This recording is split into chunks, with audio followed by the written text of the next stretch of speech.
અરે મેડમ, કાનમાં બહુ દુખે છે ને કાનમાંથી રસીઓ આવે છે બહુ ટાઈમથી. કોઈ ટીપા આપી દો ને, સારું થઈ જાય એવા.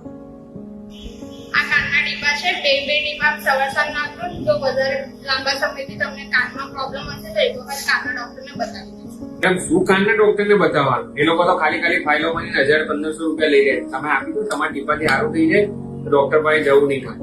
લાગશે ને તો ફેમિલી ડોક્ટર પાસે જ જઈએ. સાચી વાત છે. ચાલો, આવું તો ઘણી બધી વાર થતું હોય. કાનમાંથી રસી આવતી હોય, દુખતું હોય તો આપણે મેડિકલ સ્ટોરમાંથી ટીપા લઈ લઈએ.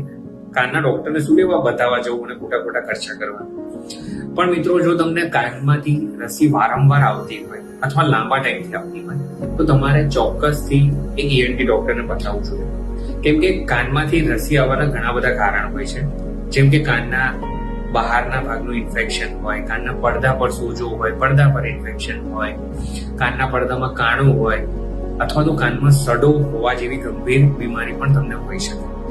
આ વિડીયો બનાવવાનો એક જ પર્પઝ છે કે અમારી પાસે ઘણા બધા એવા યંગ પેશન્ટ્સ આવતા હોય છે કે જે લોકો પોતાની કેરલેસનેસના લીધે ઓછી ઉંમરમાં પોતાની જે સાંભળવાની ક્ષમતા છે, શ્રવણ ક્ષમતા, એ ગુમાવી દેતા હોય છે. તો એક જ વસ્તુ કહીશ કે સતર્ક રહો અને સ્વસ્થ રહો.